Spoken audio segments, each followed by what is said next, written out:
O tema da mensagem ainda é Firmados na Esperança. E nós estamos no segundo período do ano, de 40 dias de jejum e oração pela IBPV. E o término desse período é no dia 17/10. E o tema, como já dissemos, é Firmados na Esperança. Como já temos visto e dito, esse também é o tema da campanha de missões deste ano. E o propósito desse tempo de jejum e oração é o de orarmos pelos pedidos do boletim de oração, onde oramos pela IBPV, pela campanha de missões, pelo Brasil, onde você pode orar também por você e por sua família. E devemos orar para que estejamos firmados na esperança. O texto que serviu de base para esse tema foi Mateus 12, 17-21, e eu quero destacar apenas o versículo 21. E no seu nome os gentios colocarão a sua esperança. É uma profecia de Isaías, capítulo 42, versos de 1-4. E é uma referência ao próprio Senhor Jesus. Muito bem. Já temos dito anteriormente que o mundo não nos oferece qualquer perspectiva animadora.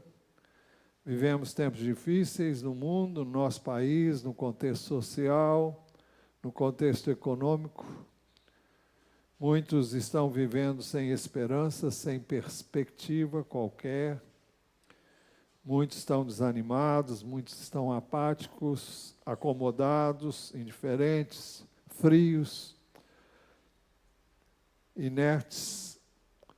A insegurança interior e exterior, a ansiedade, a medo, a angústia. Vivemos tempos de desesperança, de incertezas. Este é o mundo que vivemos. E, na realidade, nós nunca tivemos e nunca teremos certeza de nada. Tudo é muito frágil, tudo é muito inseguro. Por isso que a nossa esperança precisa estar unicamente naquele em quem nós esperamos, que é Jesus. E no seu nome os gentios colocarão a sua esperança. A mensagem desta noite tem como base Romanos 5, de 1-5, onde nós lemos assim: justificados, pois, mediante a fé, temos paz com Deus, por meio de nosso Senhor Jesus Cristo, pelo qual obtivemos também acesso pela fé a esta graça na qual estamos firmes e nos gloriamos na esperança da glória de Deus. E não somente isso, mas também nos gloriamos nas tribulações, sabendo que a tribulação produz perseverança. A perseverança produz experiência, e a experiência produz esperança. Ora, a esperança não nos deixa decepcionados, porque o amor de Deus é derramado em nosso coração pelo Espírito Santo que nos foi dado. Começando, vamos ver qual é o significado da palavra justificados. Justificado é aquele que é declarado justo. Justificado é não ter pecado imputado, atribuído, é ter justiça imputada, esta sim nos é atribuída, é ser remido do pecado, é ser indultado. Tudo isso nós somos em Cristo Jesus. Nós não somos justos, mas somos declarados justos, porque o justo, o único justo, morreu por nós. Nós não temos pecado que nos é imputado, porque Ele recebeu sobre si os nossos pecados. Nós não temos justiça para nos apresentarmos diante de Deus, mas a justiça de Deus foi feita em Jesus e atribuída a nós. Nós fomos remidos do pecado, fomos indultados. A outra pergunta que fazemos é como alguém é justificado? E o texto é bem claro, pela fé em nosso Senhor Jesus Cristo. A única coisa que temos, que tivemos e que tem de fazer aqueles que ainda não fizeram é colocar a sua fé e a sua confiança unicamente em Jesus e naquilo que Ele fez por nós na cruz do Calvário. Justificados, pois, mediante a fé, por meio de nosso Senhor Jesus Cristo, diz o verso 1. Mas o texto diz justificados, pois. Qual é o significado deste advérbio? O significado da palavra nos leva a um contexto anterior, que começou no capítulo 3 da Epístola aos Romanos, especialmente no verso 21, onde é dito o seguinte: mas agora, sem lei, a justiça de Deus se manifestou, sendo testemunhada pela lei e pelos profetas. É a justiça de Deus mediante a fé em Jesus Cristo, para todos e sobre todos os que creem. Para todos e sobre todos os que creem. É para todos e é sobre todos os que creem. Porque não há distinção, pois todos pecaram e carecem da glória de Deus, sendo justificados gratuitamente por sua graça, mediante a redenção que há em Cristo Jesus, a quem Deus apresentou como propiciação no seu sangue, mediante a fé. Deus fez isso para manifestar a sua justiça. Não é a minha, não é a sua, é a justiça de Deus. É a única que Ele aceita. É a que foi realizada na cruz através da morte de Jesus. A quem Deus apresentou como propiciação no seu sangue. Mediante a fé, Deus fez isso para manifestar a sua justiça, por ter Ele, na sua tolerância, deixado impunes os pecados anteriormente cometidos, tendo em vista a manifestação da sua justiça no tempo presente, a fim de que o próprio Deus seja justo e justificador daquele que tem fé em Jesus. Onde fica então o orgulho? Foi totalmente excluído. Não há espaço para ele. Por meio de que lei? A lei das obras? Não. Pelo contrário, por meio da lei da fé. Concluímos, pois, que o ser humano é justificado pela fé, independentemente das obras da lei. Ou seria Deus apenas Deus dos judeus? Será que não é também Deus dos gentios? Sim, também dos gentios. Visto que Deus é um só, o qual justificará o circunciso, ou seja, o judeu, a partir da fé, e o incircunciso, o gentio, por meio da fé. Anulamos, então, a lei por meio da fé? De modo nenhum. Pelo contrário, confirmamos a lei. Poderíamos pregar muitos sermões sobre esse texto que acabamos de ler, mas não é o nosso propósito. Mas é um texto tão claro para quem conhece a Deus por meio de Jesus. Ele não deixa nenhuma dúvida.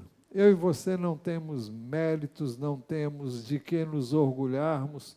Se tivermos que nos orgulharmos, temos que nos orgulhar de Deus na pessoa de Jesus, que foi a cruz por nós. E é nele que nós temos que nos gloriar. Isso também foi ilustrado no capítulo 4, através da justiça acreditada a Abraão e também a Davi, que são ali usados como ilustrações, para mostrar que Deus atribuiu a eles a sua justiça porque eles creram, e não porque fizeram por onde merecer.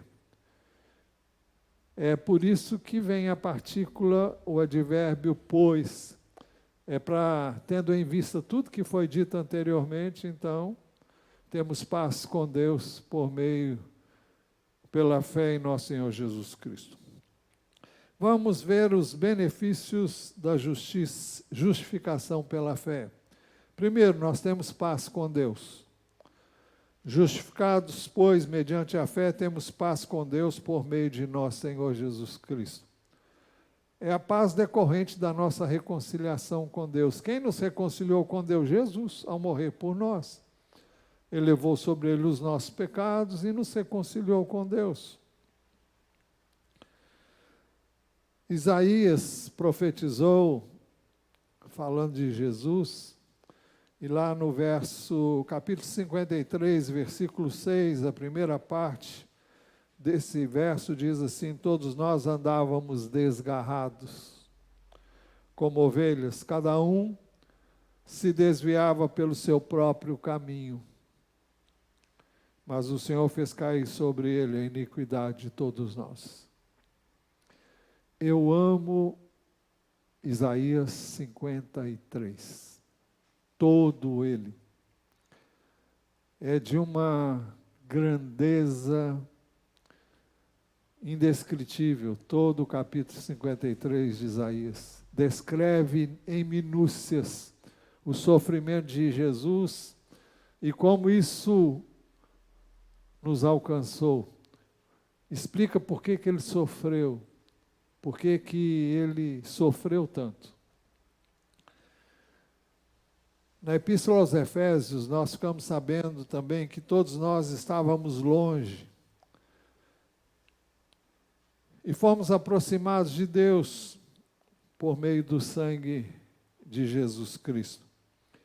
Não vamos entrar em muitos detalhes, mas eu quero ler o texto, Efésios 2, 13 a 19, porque já falamos sobre isso anteriormente e recentemente. Mas agora, em Cristo Jesus, vocês que antes estavam longe, é uma referência a nós, gentios, foram aproximados pelo sangue de Cristo, porque Ele é a nossa paz.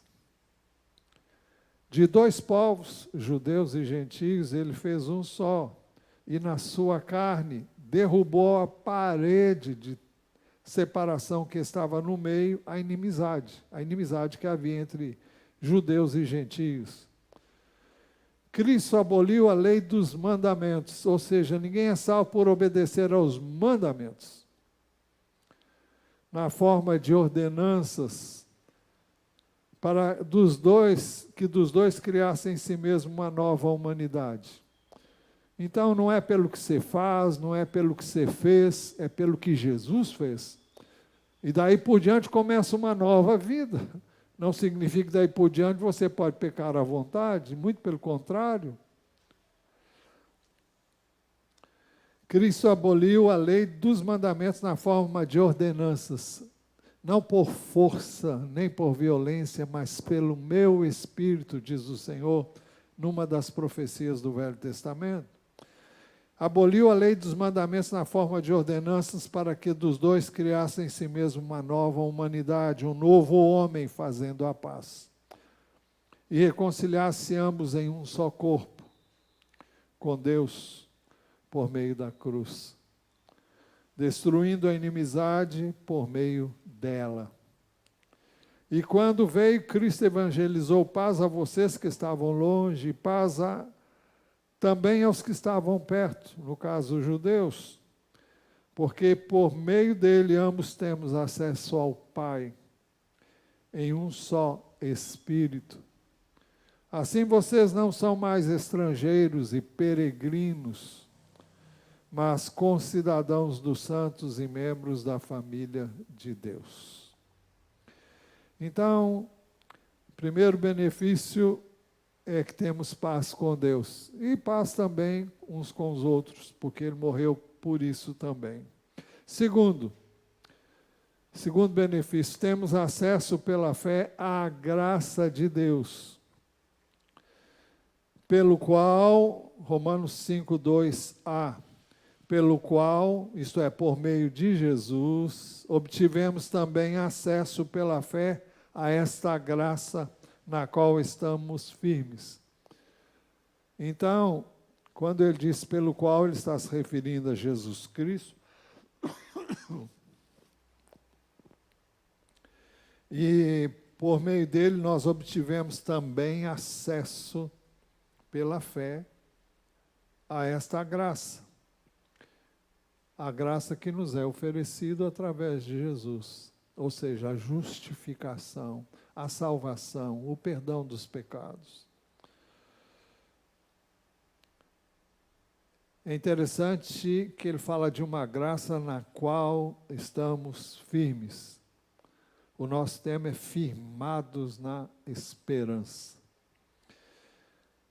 Os benefícios da justificação pela fé. Terceiro, podemos nos gloriar na esperança da glória de Deus. O texto diz, e nos gloriamos na esperança da glória de Deus.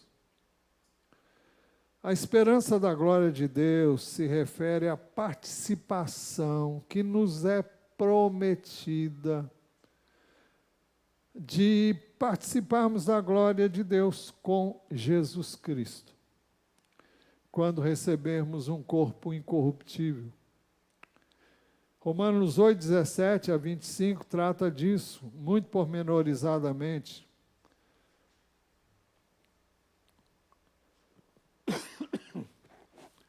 Ele diz, e se somos filhos, somos também herdeiros. Herdeiros de Deus e co-herdeiros com Cristo. Se com Ele sofremos, para que também com Ele sejamos glorificados. Para que, se com Ele sofremos, eu vou ler novamente. E se somos filhos, somos também herdeiros, herdeiros de Deus e co-herdeiros com Cristo. Ou seja, nós vamos herdar com Cristo.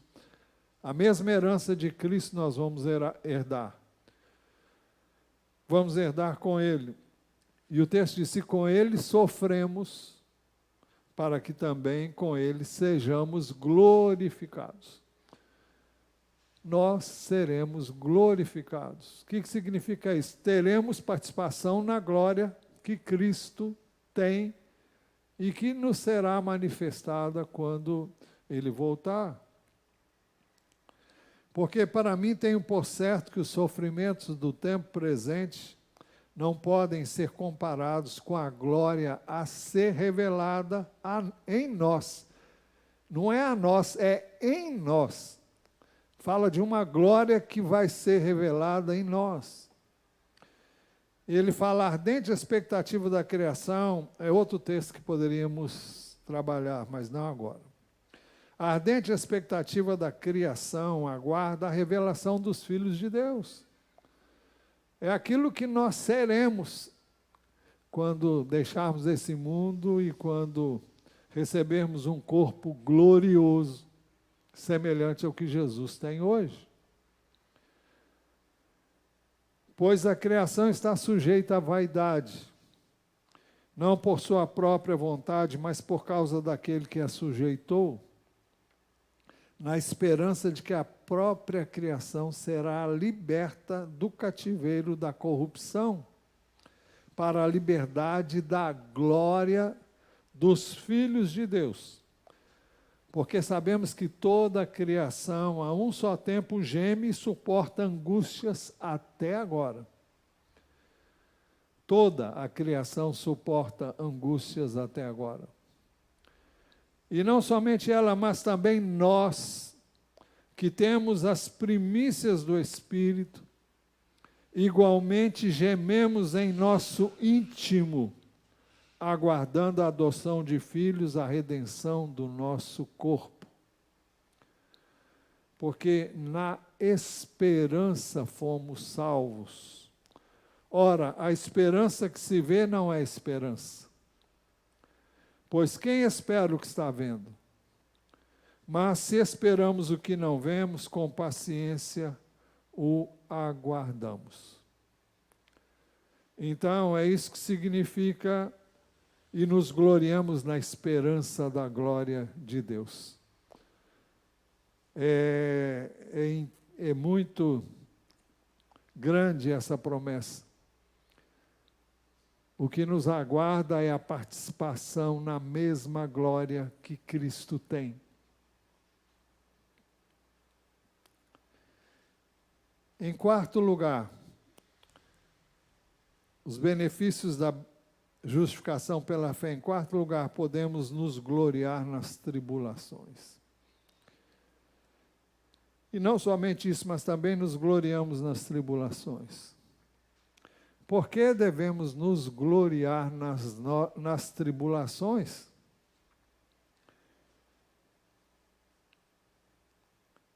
Primeiro, porque a tribulação produz a perseverança.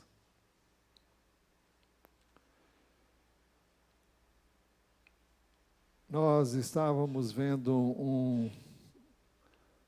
um vídeo hoje do pastor Augustus Nicodemos, é um dos que a gente vê também com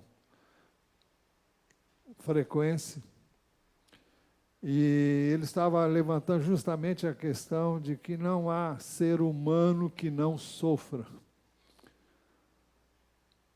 E só Deus sabe o que cada um de nós padece, o que cada um de nós sofre, os conflitos, as lutas que cada um de nós experimentamos.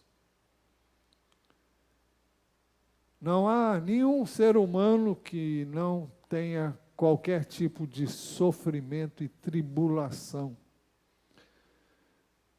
E o apóstolo Pedro fala que nós não devemos sofrer na prática do mal, porque isso também traz sofrimento. Mas se sofrermos por praticar o bem, nós seremos bem-aventurados, porque isso agrada a Deus. Não é que o sofrimento agrade a Deus, é que a maneira como reagimos ao sofrimento é que agrada a Deus. Se você puder examinar a primeira epístola de Pedro, capítulo 2, ele vai trabalhar toda essa área do sofrimento humano.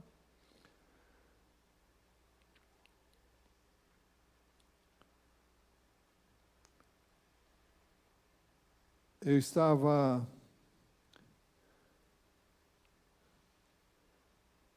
no discipulado que eu faço com os meus netos. Uma neta me perguntou, ela estava lendo Romanos, capítulo 13, onde fala que toda autoridade procede de Deus. Isso para ela soou como uma novidade enorme. Ela nunca tinha se deparado com essa verdade. E eu já me esqueci o que eu ia dizer, pegar esse gancho aí, mas eu já me fugiu assim. Mas o fato é que... entendi. O que era difícil para ela entender, como é que nós vamos obedecer uma autoridade que é má? E o contexto da primeira epístola de Pedro, capítulo 2, trata exatamente isso. Que nós devemos obedecer não somente aos bons e cordatos, mas também aos maus e perversos.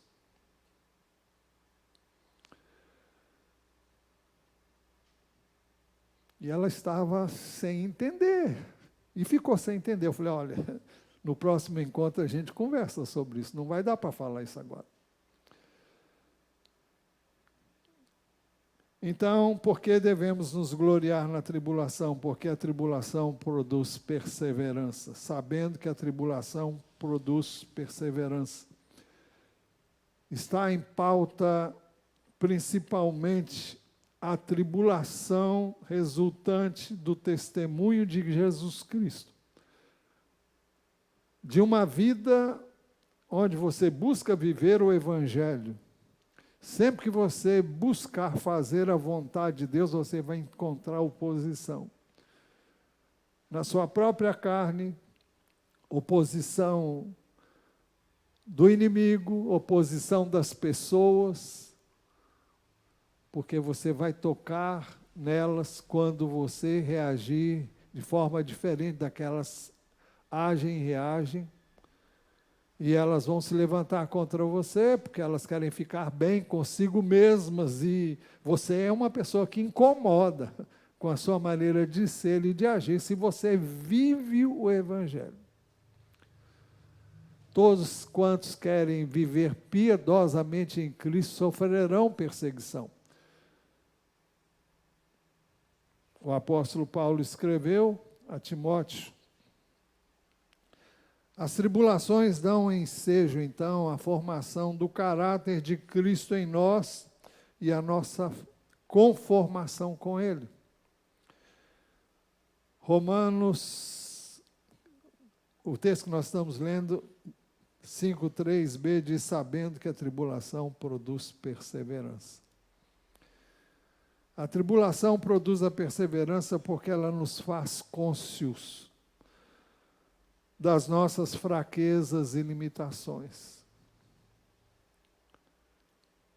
A maneira como reagimos às dificuldades que enfrentamos fazem com que nos faz conhecer quão frágeis nós somos, quão limitados somos. E muitas vezes Deus permite isso para que nós conheçamos quem nós somos. Nós cantamos que Ele cresça e eu diminua. Eu não sei se foi exatamente assim com essas palavras, mas eu sei o que diz a palavra de Deus. E nós diminuímos quando conhecemos quem somos. Aproxime-se de Deus e você vai conhecer quem você é. Quem se acha não conhece a Deus. Pode conhecer no intelecto, mas quanto mais você se aproxima de Deus, mais você não quer nada de você. Você quer mais dele. Você não quer o que você é. Como disse o apóstolo Paulo, eu sei que em mim, isto é, na minha carne, não habita bem algum.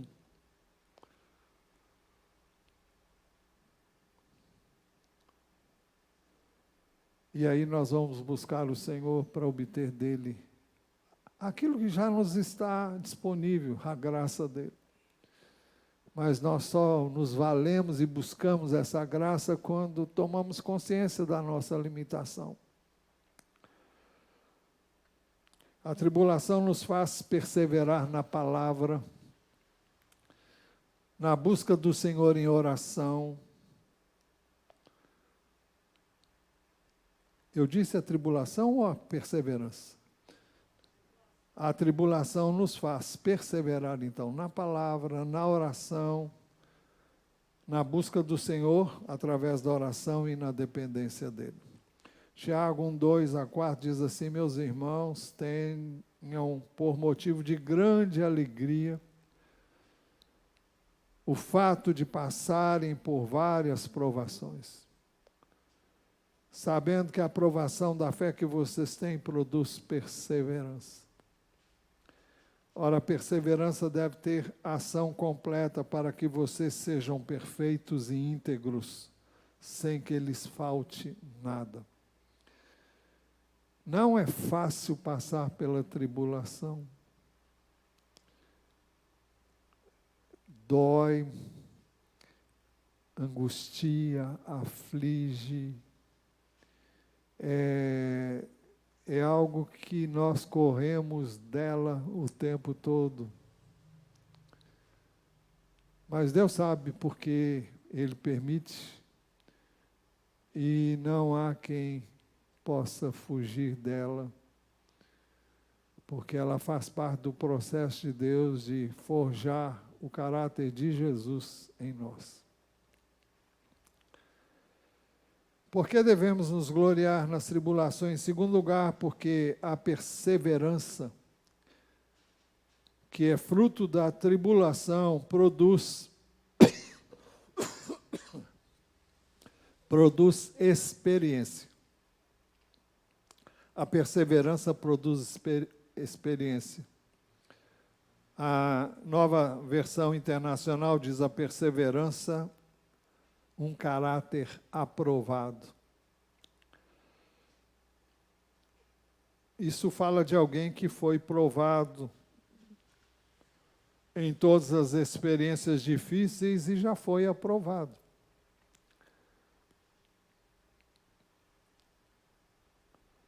Fala de alguém que foi aprovado depois de passar por suas experiências difíceis.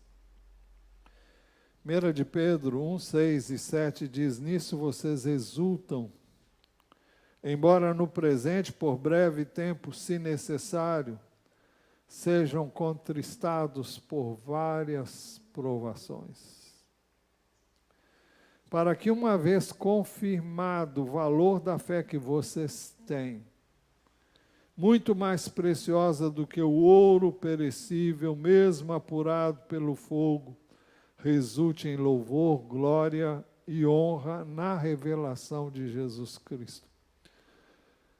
É aquela experiência de glória com Jesus quando Ele se revelar. Mas, em terceiro lugar, por que devemos nos gloriar nas tribulações? Porque a experiência produz esperança.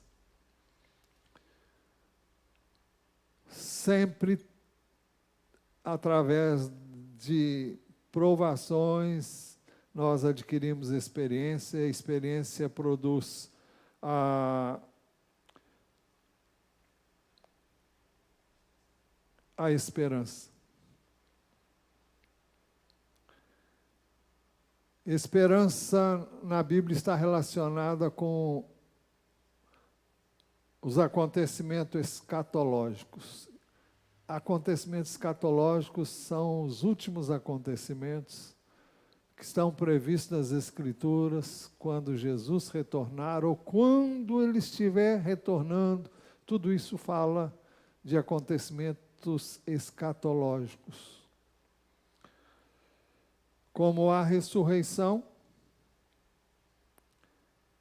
Atos 2, 26 fala da ressurreição de Jesus.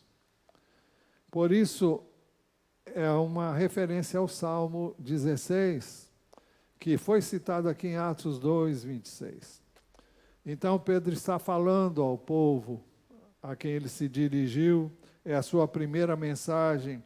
Ele diz, por isso, ele está se referindo a Jesus, por isso meu coração se alegra e a minha língua exulta, além disso também a minha própria carne repousará em esperança. É uma referência à ressurreição de Jesus, porque ele não sofreu corrupção, mas ele ressuscitou, e ressuscitou para não mais morrer. Muitas pessoas foram ressuscitadas por Jesus, e as páginas das Escrituras registram algumas ressurreições, tanto no Velho quanto no Novo, mas as pessoas voltaram a morrer. Jesus foi o primeiro a ressuscitar para nunca mais morrer. Fala então da esperança do corpo eterno. 1 Coríntios 15, 19, diz assim, se a nossa esperança em Cristo se limita apenas a esta vida, somos as pessoas mais infelizes deste mundo. Mas, de fato, Cristo ressuscitou dentre os mortos, sendo Ele as primícias, o primeiro a morrer e a ressuscitar, as primícias dos que dormem.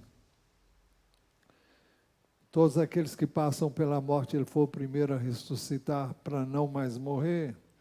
Visto que a morte veio por um homem, também por um homem veio a ressurreição dos mortos. Por isso Jesus se fez homem. Porque assim como em Adão todos morrem, assim também todos serão vivificados em Cristo. Cada um, porém, na sua ordem. Cristo, as primícias, ou seja, Cristo primeiro. Depois os que são de Cristo, na sua vinda. Isso porque só vão ressuscitar quando Jesus vier os que são dele. Os outros vão ressuscitar depois para a condenação.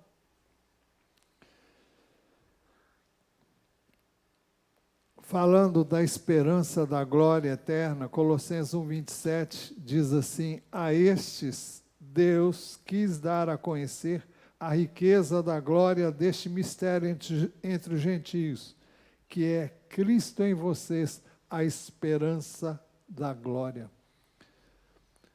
A esperança de uma vida ressurreta e logo a herança também da glória, participar da glória de Jesus, como já vimos. Tito 1:2 diz assim: escrevo na esperança da vida eterna que Deus, que não pode mentir, prometeu antes dos tempos eternos. Escrevo na esperança da vida eterna. Eu já tenho dito aqui muitas vezes, esperança na Bíblia não é quem sabe, é certeza. Por isso que ele diz, escrevo na esperança da vida eterna que o Deus que não pode mentir prometeu antes dos tempos eternos. Então nós esperamos algo que é certo. E Tito 2,13 fala da esperança da segunda vinda de Jesus Cristo, aguardando, Tito 2,13, aguardando a bendita esperança e a manifestação da glória do nosso grande Deus e Salvador, Jesus Cristo.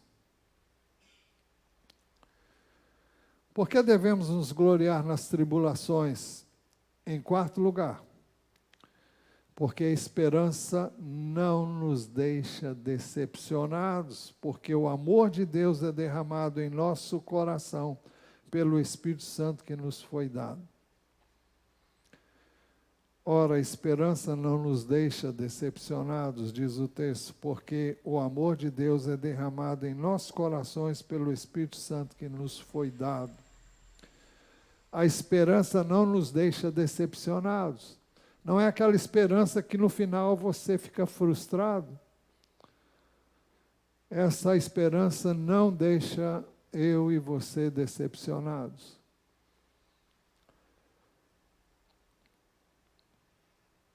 Ela não nos deixa confundidos.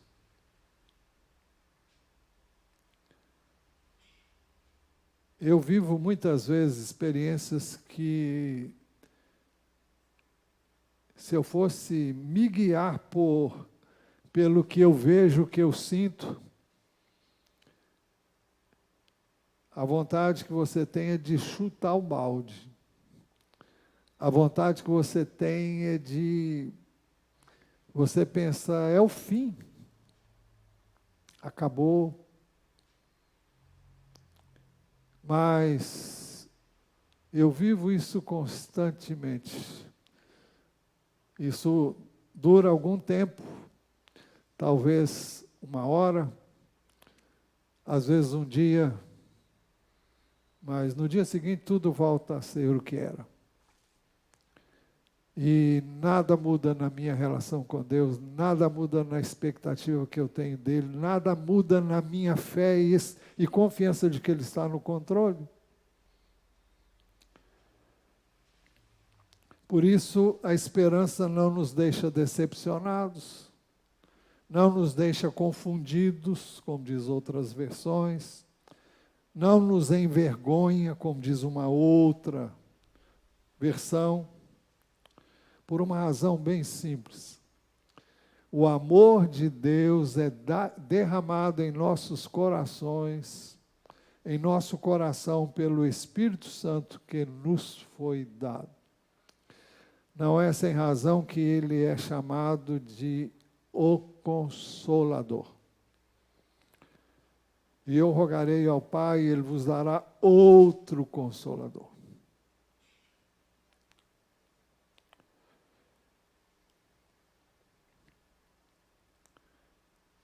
1 João 4,19 diz, nós amamos porque Ele nos amou primeiro. Nenhum de nós pode amar a Deus sem antes conhecer o amor dEle. Nós podemos amar a Deus porque Ele nos amou primeiro. E quem foi objeto do amor de Deus, quem conheceu o amor de Deus, não tem como não amar a Deus. Por quê? Porque Deus nos amou incondicionalmente. Jesus nos achou numa situação miserável. Todos, sem faltar um. Uns mais, outros menos. Mas todos nós estávamos chafurdados no pecado, na separação de Deus, longe de Deus. E Ele nos acolheu, Ele nos recebeu e não levou em conta os tempos de ignorância que nós vivemos, como já lemos há pouco.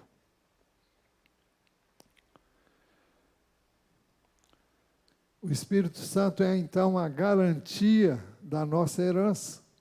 Efésios 1, 12. A segunda parte deste verso diz, nós que de antemão esperamos em Cristo. Nele também vocês... Bom, Paulo está se referindo a si como judeu. Nós que de antemão esperamos em Cristo, porque eles sempre esperaram o Messias. Nele também vocês, depois que ouviram a palavra da verdade, o evangelho da salvação, tendo nele também crido, receberam o selo do Espírito Santo da promessa. O Espírito é o penhor da nossa herança até o resgate da sua propriedade em louvor da sua glória.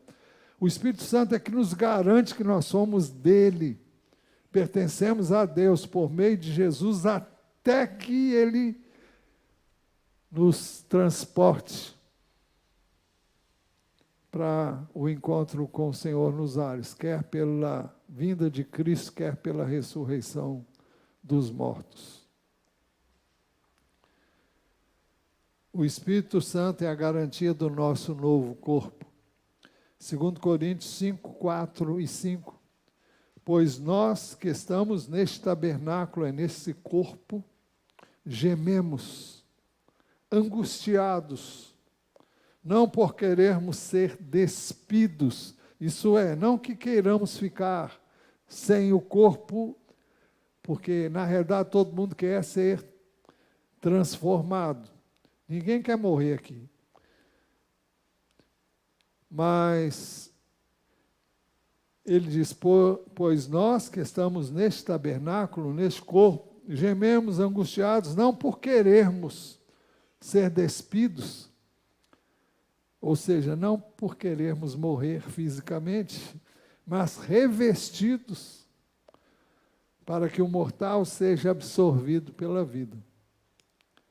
Ora, foi o próprio Deus quem nos preparou para isso, dando-nos o penhor do Espírito. Na realidade, o Espírito é a garantia da nossa herança, quer pela transformação do nosso ser, quer pela nossa ressurreição dentre os mortos. Conclusão. Vemos hoje os benefícios da justificação pela fé. Primeiro, temos paz com Deus. Segundo, temos acesso pela fé à graça de Deus. Terceiro, podemos nos gloriar na esperança da glória de Deus. Quarto, podemos nos gloriar nas tribulações, porque A tribulação produz a perseverança, porque a perseverança produz a experiência. E em terceiro, porque a experiência produz a esperança. E em quarto lugar, porque a esperança não nos deixa decepcionados. Porque o amor de Deus é derramado em nosso coração pelo Espírito Santo que nos foi dado.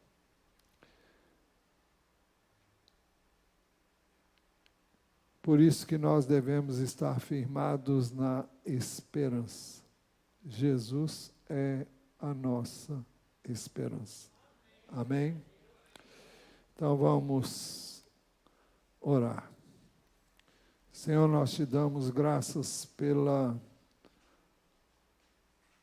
viva esperança que nós temos em Cristo Jesus, nosso Senhor. Nele podemos esperar, nele podemos confiar, apesar de todas as experiências com as quais lidamos dia após dia. Estamos firmados em Ti. Na realidade, é o Senhor quem nos firma em Ti mesmo. Porque Jesus disse que não somos nós que seguramos na mão de Deus, mas é Deus quem segura na nossa mão. E ninguém pode nos tirar dele, nada. E eu te peço que o Senhor nos ajude a nos lembrarmos disso e a vivermos isso na sua plenitude. Que olhemos continuamente para Jesus, autor e consumador da nossa fé. É nele que esperamos. Pedimos que ao sair daqui saiamos em paz, seguros, cercados pelos teus anjos, livres do mal. E que tu continues nos mantendo bem junto do teu coração. Nós oramos no precioso nome de Jesus.